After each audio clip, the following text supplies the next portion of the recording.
Excel techno school, Guruvayanakere, Venur. Admission open now. ಇನ್ನು ಉಡುಪಿಯಲ್ಲಿ ಒಂದು ಪ್ರಕರಣ ಈಗ ಭಾರಿ ಸದ್ದು ಮಾಡ್ತಾ ಇದೆ. ಮದುವೆಯಾದಂಥ ಒಂದೇ ತಿಂಗಳಿಗೆ ವ್ಯಕ್ತಿ ಆತ್ಮಹತ್ಯೆಗೆ ಶರಣಾಗಿದ್ದ.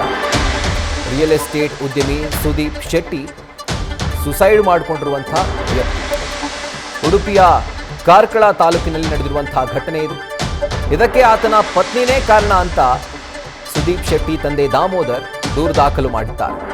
ಇನ್ನು ಆತ್ಮಹತ್ಯೆಗೆ ಸೊಸೆ ಪ್ರಚೋದನೆ ಕೊಟ್ಟಿದ್ದಾಳೆ ಅಂತ ಹೇಳಿ ಸೊಸೆಯ ವಿರುದ್ಧ ದೂರು ಕೊಟ್ಟಿದ್ದಾರೆ. ನನ್ನ ಚಿನ್ನ ಎಲ್ಲ ತಗೊಂಡು ಹಿಂಸೆ ಮಾಡಿದ್ದಾಳೆ, ಈ ರೀತಿಯಾಗಿ ಅವರು ಆರೋಪವನ್ನು ಮಾಡ್ತಾ ಇರುವಂಥದ್ದು. ಇನ್ನು ಇಲ್ಲ ಸಲ್ಲದ ಹಿಂಸೆ ಕೊಟ್ಟಿದ್ದಾಳೆ ಅಂತ ಹೇಳಿ ಮಗ ನನ್ನ ಬಳಿ ಕಣ್ಣೀರಿಟ್ಟಿದ್ದ, ನನ್ನ ಪುತ್ರನ ಸಾವಿಗೆ ಅವಳೇ ಕಾರಣ ಅಂತ ಸುದೀಪ್ ಶೆಟ್ಟಿ ತಂದೆ ದಾಮೋದರ್ ಒಂದು ಗಂಭೀರ ಆರೋಪವನ್ನು ಮಾಡಿದ್ದಾರೆ.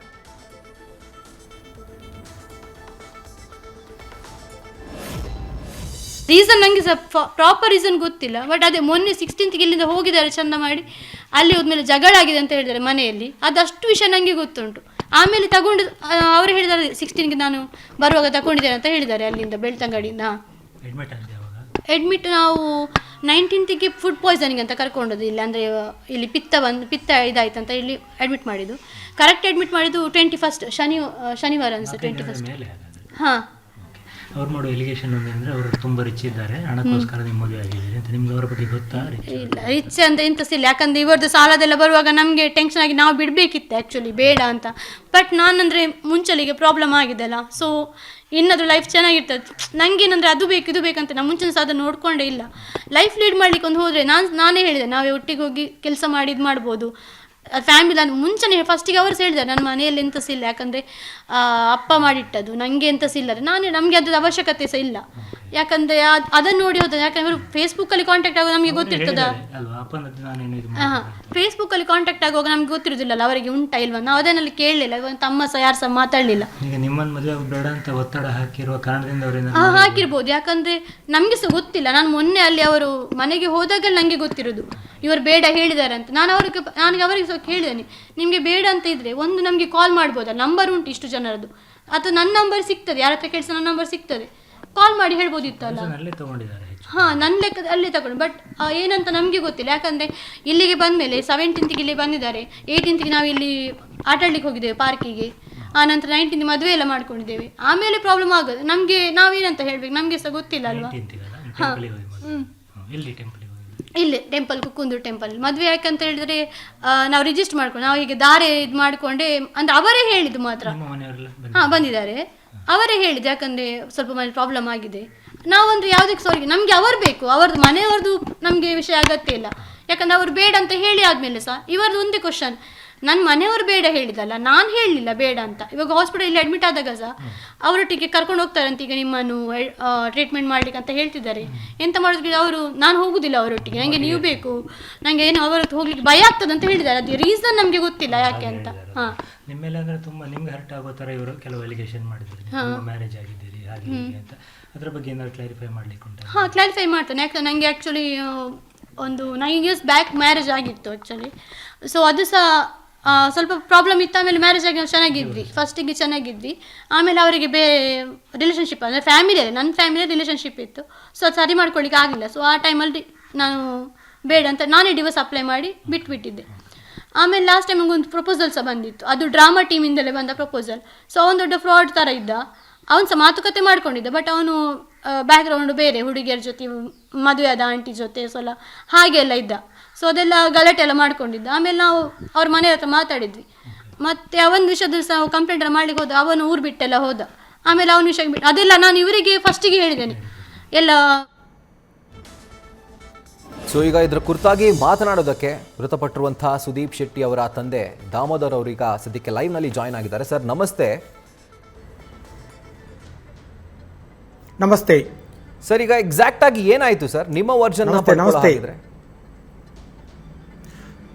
ಅಂಡ್ ಗಂಭೀರವಾದಂಥ ಆರೋಪವನ್ನ ಸುದೀಪ್ ಶೆಟ್ಟಿ ಅವರ ಕುಟುಂಬಸ್ಥರು ಮಾಡ್ತಾ ಇರುವಂಥದ್ದು, ನನ್ನ ಮಗನ ಸಾವಿಗೆ ಈಕೆಯೇ ಕಾರಣ ಅನ್ನುವಂಥ ಗಂಭೀರ ಆರೋಪವನ್ನು ಮಾಡ್ತಿದ್ದಾರೆ. ಈಗ ಮತ್ತೊಮ್ಮೆ ಲೈವ್ನಲ್ಲಿ ಜಾಯ್ನ್ ಆಗಿದ್ದಾರೆ. ಸರ್ ಹೇಳ್ತಾ ಇದ್ರಿ ಯಾವ ರೀತಿ ಈ ಒಂದು ಪ್ರಕರಣ ಆಯಿತು ಅಂತ ಹೇಳಿ. ಆ್ಯಂಡ್ ನಿಮ್ಮ ವರ್ಷನ್ ಏನು ಸರ್ ಈ ಒಂದು ಪ್ರಕರಣಕ್ಕೆ ಸಂಬಂಧಪಟ್ಟಂತೆ? ಸರ್, ನನ್ನ ಮಗನಿಗೂ ಇವಳಿಗೆ ಸೌಮ್ಯಗೆ ಇನ್ಸ್ಟಾಗ್ರಾಮ್ ಅಲ್ಲಿ ಟಚ್ ಆಗಿದ್ದು. ಟಚ್ ಆಗಿದ್ದು. ಓಕೆ. ಇವನು ಫೆಬ್ರವರಿ ತಿಂಗಳಲ್ಲಿ ಒಂದು ಸ್ವಲ್ಪ ಆ ಕಡೆ ಈ ಕಡೆಯಲ್ಲಿ ಇವರು ಟಚ್ ಆಗಿದ್ದು ಇವರಿಗೆ. ನಮ್ಮನ್ನು ಇವರು ಫೆಬ್ರವರಿ 17ನೇ ತಾರೀಕಿಗೆ ಇವರು ರಿಜಿಸ್ಟರ್ ಮದುವೆ ಆಗಿದ್ದಾರೆ ಅಂತ ಹೇಳ್ತಾರೆ. ನಮಗೆ ತಿಳಿದುವಂಥದ್ದು ಯಾವಾಗಲೂ ಏನೋ. ಓಕೆ. ಆಮೇಲೆ ಮಾರ್ಚ್ 17ನೇ ತಾರೀಕಿಗೆ ಇದೇ ಸೌಮ್ಯ ನಮ್ಮ ಊರು ನೆಲ್ಲಿಯಾಡಿಗೆ ಬರ್ತಾಳೆ. ನೆಲ್ಲಿಯಾಡಿಗೆ ಬಂದು ಒಂದು ನಮ್ಮ ಮನೆಯ ಪಕ್ಕದಲ್ಲಿ ಒಬ್ಬರನ್ನು ವಿಚಾರಿಸ್ತಾರೆ, ನಾನು ಉಪ್ಪಿನಂಗಡಿ ಫೈನಾನ್ಸ್ ಇಂದ ಬಂದಿದ್ದೇನೆ, ಸಾಲ ಅವ್ರದ್ದು ಬಾಕಿ ಇದೆ ಅಂತ ಹೇಳಿ. ಆಗ ಅವರು ಹೇಳ್ತಾರೆ, ಇದು ನಮ್ಮ ಮನೆ, ಅವರ ಮನೆ ದಾಮೋದರ ಶೆಟ್ಟರ್ ಮನೆ ಪಕ್ಕದ್ದು ಅಂತ ಹೇಳ್ತಾರೆ. ಅಲ್ಲಿಂದ ಇವಳು ನೆಲ್ಲಿಯಾಡಿಯಲ್ಲಿ ಕಾಯ್ತಾ ಇರ್ತಾಳೆ. ಆಮೇಲೆ ಸುದೀಪ್ ಒಂದು ಬೇರೆ ಕಡೆ ಹೋದವನು ಬರ್ತಾನೆ. ಬಂದು ಮತ್ತೆ ನನ್ನ ಮನೆಯಿಂದ ನನ್ನ ಹೆಂಡತಿ ಮತ್ತು ಅಂದ್ರೆ ಸುದೀಪ್ನ ತಾಯಿಯನ್ನು ಕರ್ಕೊಂಡು ಬೆಳ್ತಂಗಡಿಗೆ ಹೋಗ್ಬೇಕಾದ್ರೆ ಇವಳು ಅಡ್ಡದಾರಿ ಸೈಂಟ್ ಜಾರ್ಜ್ ಸ್ಕೂಲ್ ಅಂತ ಇದೆ ನೆಲ್ಲಿಯಾಡಿಯಲ್ಲಿ, ಅಲ್ಲಿ ಇವಳು ಸಿಗ್ತಾಳೆ. ಸಿಕ್ಕಿದಾಗ ಅಡ್ಡ ಹಾಕಿ ಇಲ್ಲಾದ ರಂಪಾಟ ಮಾಡ್ತಾಳೆ ಇವಳು. ಏನು ಬೈಬೇಕು ಅಂತ ಅವನು ರಿಕ್ವೆಸ್ಟ್ ಮಾಡ್ತಾನೆ, ನೋಡು ಇಲ್ಲಿ ರೋಡ್ ಸೈಡ್ ಬೇಡ ಬೇಡ ಅಂತ ರಿಕ್ವೆಸ್ಟ್ ಮಾಡ್ತಾನಂತೆ. ಏನೇ ಮಾಡಿದ್ರು ಇವಳು ಕೇಳೋದಿಲ್ಲ, ರಂಪಾಟ ಏನೆಲ್ಲ ಬೈತಾನಂತೆ. ನನ್ನ ಹೆಂಡತಿ ಲಿವರ್ ಪೇಷಂಟ್, ಅವಳಿಗೂ ಹಿಂಸೆ ಕೊಟ್ಟು ಇವಳು ಏನೆಲ್ಲ ಮಾತಾಡಿದ್ರು ಏನೆಲ್ಲ ಕೇಳ್ತಾನಂತೆ. ಕಾರಿನ ಎದುರುಗಡೆ ಕೂತಿದ್ಲಂತೆ, ಅವಳನ್ನು ಇವಳು ಎಳೆದಾಕಿದ್ಲಂತೆ, ಹಿಂದ್ಗಡೆ ಕೂತ್ಕೋ ಹಾಗೆ ಹೀಗೆ ಅಂತೇಳಿ. ಮತ್ತೆ ಇವಳು ಮಾಡೋದಿಲ್ಲ.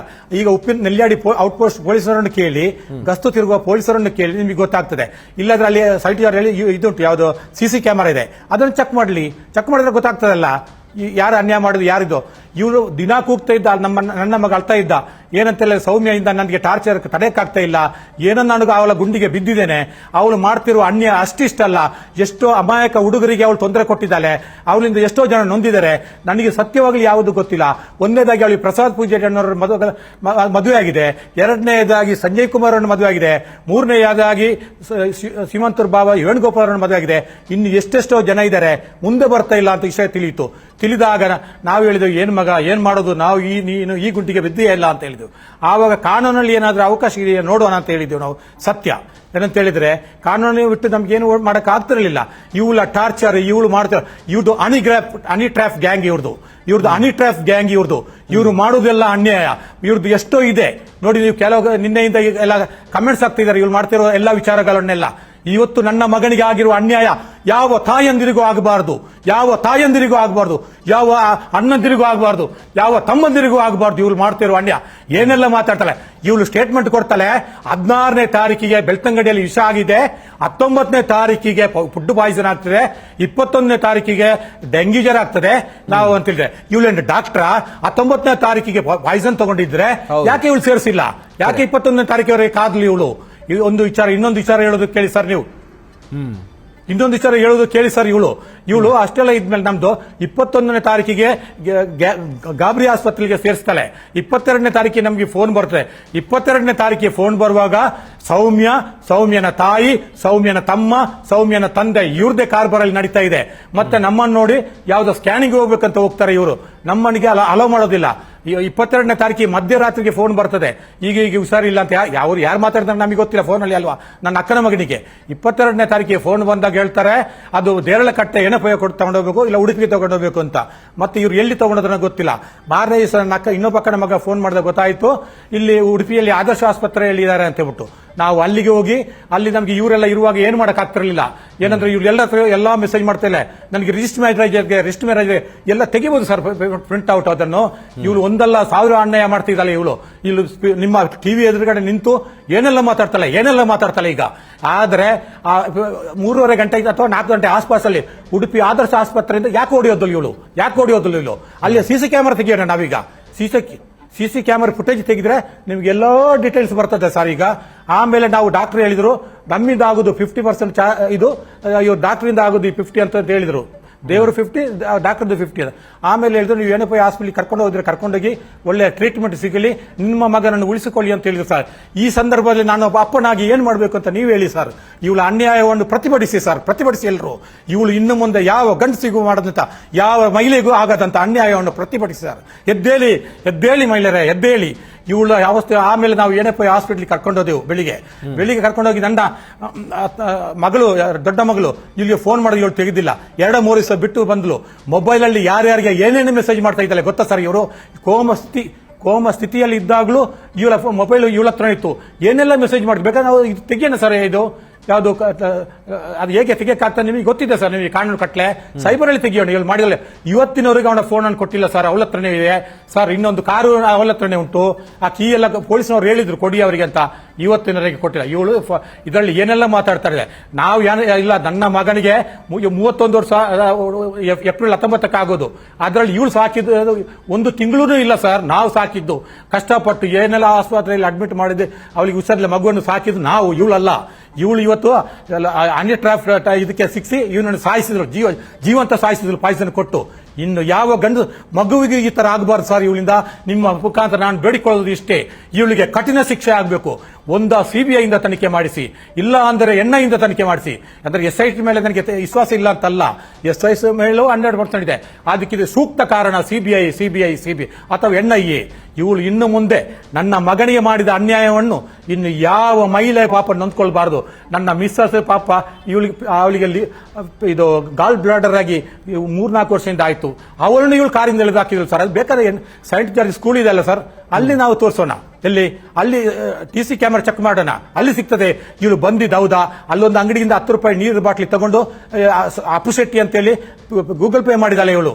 ಇವಳ ಎಲ್ಲ ವಿಚಾರಗಳು ನಿಮಗೆ ಗೊತ್ತಾಗ್ತದೆ. ಇವಳು ಈಗ ಮಾತಾಡ್ತಾಳೆ ಆಗೀಗ. ಇವಳು ಮಾಡುವ ದುಡ್ಡಿಗೆ, ಹಣಕ್ಕೋಸ್ಕರ, ಚಿನ್ನಗೋಸ್ಕರ ಎಲ್ಲ ಮಾಡ್ತಾರೆ. ಇವಳ ಟಾರ್ಚರ್ ಅನ್ನು ಅವ್ನು ತಡೆಯಲಾರದೆ ಅವನು ಜೀವತ ಅಂತ ಇವಳು ತೆಗೆದಿಲ್ಲ ಅವಳನ್ನು. ಇವಳು ಬರೇ ಎಷ್ಟು ಜನರಿಗೆ ಮಾಡಿದಾರೆ. ಪ್ರಸಾದ್ ಪೂಜಾರಿ ಮತ್ತೆ ಸಂಜಯ್ ಕುಮಾರ್ಗೆ ತಂದೆ ತಾಯಿ ಆ ಮುದುಕರ ಮೇಲೆ ಪಾಪ ಇವಳು ಕೋರ್ಟ್ಗೆ ಹಾಕಿದಾಳೆ. ಪಾಂಡೇಶ್ವರ ಠಾಣೆಯಲ್ಲಿ ಕೇಸ್ ಕೊಟ್ಟಿದ್ದಾಳೆ ಇವಳು. ಅದೀಗ ಕೇಸ್ ಏನಾಗಿದೆ ಅಂತ ಗೊತ್ತಿಲ್ಲ, ಮುಂದಿನ ವಿಚಾರ. ಆಮೇಲೆ ಇವಳು ವೇಣುಗೋಪಾಲ್ ಅಂತ ಶ್ರೀಮಂತನವರಿಗೆ ಹುಟ್ಟಿದ್ದಾರೆ. ಇನ್ನು ಯಾರೋ ಉಡುಪಿಯವರು ಇದ್ದಾರೆ, ಅವರು ಮುಂದೆ ಬಂದ್ರೆ ಉಂಟು. ಇನ್ನು ಇಲ್ಲಿ ಮಂಗಳೂರಲ್ಲಿ ಯಾರೊಬ್ರು ಇದಕ್ಕೆ ಹೆಚ್ಚು ಕಮ್ಮಿ ಮಾಡಿದಾರಂತೆ. ಆ ಹೆಚ್ಚು ಕಮ್ಮಿ ಮಾಡಿದ್ದು ಬರ್ತದೆ. ಇವಳು ಎಲ್ಲ ಸಾರ್ ನಿಮ್ಮ ಹತ್ರ ಒಂದು ರಿಕ್ವೆಸ್ಟ್ ಮಾಡ್ತೇನೆ, CBIಗೆ ತನಿಖೆ ಮಾಡಿ. ನನ್ನ ಮಾತನ್ನು ನಂಬಬೇಡಿ, ಅವಳ ಮಾತನ್ನು. ಅವಳು ಕಣ್ಣೀರು ಹಾಕುವುದು, ಇದು ಮಾಡುವುದು, ನಾಟಕ ಆಡೋದು, ಏನು ಮನೆಯಲ್ಲಿ ದೈವ ಬಂದಾಗಿ ಆಡೋದು. ನನ್ನ ಎಂತಿಗೆ ಮಾಡಿದ ಅವಮಾನ ನೆಲ್ಲಿಯಾಡಿಯಲ್ಲಿ ನನ್ನ ಮಗ ಸಾಯಕ್ಕೆ ಅವಳೇ ಕಾರಣ. ಇನ್ನು ಯಾರಿಲ್ಲ. ಎಲ್ಲಾ ಮಹಿಳೆಯರೇ ಎದ್ದೇಳಿ. ನೀವು ಏನ್ ಹೇಳ್ತೀರಿ? ಮಹಿಳೆಯರಿಗೆ ಎಲ್ಲ ನಿಮ್ಮ ತಾಯಿ ಮಹಿಳೆ, ನಿಮ್ಮ ತಂಗಿ ಮಹಿಳೆ, ನಿಮ್ಮ ಅಕ್ಕ ಮಹಿಳೆ ಅಂತ ನೀವು ಎಲ್ಲ ಹೇಳ್ತಿದ್ರಲ್ಲ. ಈಗ ನನ್ನ ಹೆಂಡತಿ ತಾಯಿ ಮಹಿಳೆ, ನನ್ನ ಎಲ್ಲರೂ ಮಹಿಳೆ. ಆದ್ರೆ ಇವಳಿಗೆ ಸೌಮ್ಯ ಶೆಟ್ಟಿಗೆ ಉಂಟಲ್ಲ, ಅವಳು ಮಾಡ್ತಿರುವ ಅನ್ಯಾಯಕ್ಕೆ, ಅವಳು ಎಷ್ಟೋ ಅಮಾಯಕರನ್ನು ಬಲಿಪಡಿಸಬಾರ್ದಲ್ಲ, ಅವಳಿಗೆ ಕಠಿಣ ಶಿಕ್ಷೆ ಆಗಬೇಕು. ಈ ದೇಶದಲ್ಲಿ ಯಾರಿಗೂ ಬೇಕಾದರೂ ಆಗದ ಶಿಕ್ಷೆಯನ್ನು ಅವಳಿಗೆ ಕೊಡಿಸಿ. ಅವಳು ಎಲ್ಲರದ ಫೋಟೋ ಇದೆ ಹಾಕ್ಸ್ತಾಳೆ, ಎಲ್ಲರದ್ದು ಇದು ಮಾಡ್ತಾಳೆ. ಅವಳ ಮೊಬೈಲ್ ಯಾಕೆ ಕೊಟ್ಟಿಲ್ಲ ಅವಳು ಇಷ್ಟರವರೆಗೆ? ಅವನು ಕೋಮ ಸ್ಥಿತಿಯಲ್ಲಿದ್ದ ಸರ್. ಆ ಕೋಮ ಸ್ಥಿತಿಯಲ್ಲಿದ್ದ ಏನಪೋಯದಲ್ಲಿ ಇವಳಿಗೆ ಏನೆಲ್ಲ ಇವಳು ಚಾಟಿಂಗ್ ಮಾಡೋದು. ಅದರ ಸ್ಕೀಪಿಂಗ್ ತೆಗಿಯೋಣ ಸರ್. ಈಗ ಸ್ಕೀಪಿಂಗ್ ತೆಗಿಯೋಣ. ಈಗ ನಾನು ಸುಳ್ಳು ಹೇಳೋದಿದ್ರೆ ನಿಮ್ಮ ಟಿವಿಯಲ್ಲೇ ಇದು ಮಾಡೋದು. ಇವನ ಆಕ್ಟಿಂಗ್ಗೆ ಅದಕ್ಕೆ ಅವನು ಪಾಪ ಟಿವಿಯಲ್ಲಿ ಏನೆಲ್ಲ ಇವಳಿಗೆ ನಾಟಕ ಮಾಡಕ್ಕೆ ಗೊತ್ತುಂಟು ಇವಳಿಗೆ. ಇವಳು ಮಾಡುವ 1-2 ಇವಳು ಅನ್ಯಾಯ. ಇವಳು ರಿಜಿಸ್ಟರ್ ಮ್ಯಾರೇಜ್ ಆಗಿದ್ದಾನೆ ಅಂತ ಹೇಳಿದಲ್ಲ. ಮೊದಲು ಆಗಿದ್ದ ರಿಜಿಸ್ಟರ್ ಮ್ಯಾರೇಜ್ ಬಗ್ಗೆ ಯಾಕೆ ಹೇಳಿಲ್ಲ ಇವಳು? ಮೊದಲು ಆಗಿದ್ದ ಮದುವೆ ಬಗ್ಗೆ ಯಾಕೆ ಹೇಳಿಲ್ಲ? ಸಂಜಯ್ ಕುಮಾರ್ ತಂದೆ ತಾಯಿಗೆ ಆದ ಅನ್ಯಾಯವನ್ನು ಯಾಕೆ ಇವರು ಹೇಳಿಲ್ಲ? ಅದೇ ಇವಳು ಶಿವಂತೂರು ಇವನು ಪೊಲೀಸ್ ಸ್ಟೇಷನ್ ಉಂಟು ಅಲ್ಲಿ ನಗರ ಠಾಣೆ ಬೇಲೂರಲ್ಲಿ. ಅಲ್ಲಿ ತಗೊಳ್ಳಿ ಎಂಡೋಸ್ಮೆಂಟ್, ನೀವು ತಗೊಳ್ಳಿ. ಯಾವುದು ವೇಣುಗೋಪಾಲ್ ಇವತ್ತು ಅವರು ಪ್ರೆಸ್ ಮೀಟ್ಗೆ ಬಂದಿದ್ದಾರೆ. ಏನು ಇವರೊಬ್ಬರಲ್ಲ, ಎಲ್ಲರೂ ಬರ್ತಾರೆ. ಇನ್ನು ಸುಮಾರು ಜನ ಬರಕ್ಕುಂಟು. ಕೆಲವರೆಲ್ಲ ಕಮೆಂಟ್ಸ್ ಹಾಕ್ತಿದ್ದಾರೆ ಇವಳು ಅನ್ಯಾಯದ ಬಗ್ಗೆ. ಎಷ್ಟೋ ಅಮಾಯಕರು ನೊಂದಿದ್ದಾರೆ. ಆದರೆ ಒಂದು ಹೇಳ್ತಾನೆ, ಈಗ ಕಾನೂನಿಲ್ಲ ಇರುವುದು ಮಹಿಳೆಯರಿಗೆ. ಆದರೆ ಮಹಿಳಾ ಪ್ರೇಮಿಗಳೇ, ಮಹಿಳೆಯರೇ, ನಿಮಗೆ ಕೈ ಮುಗಿದು ಕೇಳ್ತೇನೆ, ಈ ಸೌಮ್ಯ ಶೆಟ್ಟಿಯ ನಾಟಕಕ್ಕೆ ನೀವು ಮರುಳಾಗಬೇಡಿ. ನಿಜಾಂಶವನ್ನು ತಿಳಿಯಿರಿ. ನಿಜಾಂಶ ತಿಳಿಯಬೇಕಾದರೆ ನಿಮಗೆ ಇರುವುದು ಒಂದೇ ಒಂದು ದಾರಿ, CBI ತನಿಖೆ ಅಥವಾ NIA ತನಿಖೆ. ಈ ತನಿಖೆಯನ್ನು ನೀವೆಲ್ಲರೂ ಒಕ್ಕರಳಿಂದ ಮಾಡಿ. ನಿಮ್ಮ ಮಗನಿಗೂ ಆದರೂ ಅದೇ ಸ್ಥಿತಿ, ನನ್ನ ಮಗನಿಗೂ ಆದರೂ ಅದೇ ಸ್ಥಿತಿ, ಇನ್ನೊಂದು ತಾಯಿಯ ಮಗನಿಗೂ ಆದರೂ ಅದೇ ಸ್ಥಿತಿ. ಇನ್ನು ಮುಂದೆ ಇವಳ ಸ್ಥಿತಿಗೆ, ಇವಳ ದುಡ್ಡಿನ ಅಹಂಕಾರಕ್ಕೆ, ಇವಳ ದುಡ್ಡಿನ ಮದಕ್ಕೆ ಚಿನ್ನಗಳನ್ನು ಬಡಿದು ಮೋಸ ಮಾಡಿ ಇವಳ ಯುದ್ಧವನ್ನು ತಡಿಬೇಡಿ ಮಕ್ಕಳೇ. ನೀವು ಇದರಲ್ಲಿ ಇವಳು ಮಾಡ್ತಿರುವ ಅನ್ಯಾಯವನ್ನು ನೀವೆಲ್ಲರೂ ಮೆಟ್ಟಿ ನಿಲ್ಲಿ. ಆಗ್ಲೇ ನನ್ನ ಮಗ ಶಾಂತಿಗೆ ಆಗ್ತಾನೆ. ನನ್ನ ಮಗನ ಬಗ್ಗೆ ನನಗೆ ಇಷ್ಟು ಬೇಜಾರಿಲ್ಲ. ಇದರಲ್ಲಿ ನ್ಯೂಸ್ ಫಸ್ಟ್ ನಿರ್ಭೀತಿಯಿಂದ ನಿಮ್ಮ ಪರವಾಗಿ.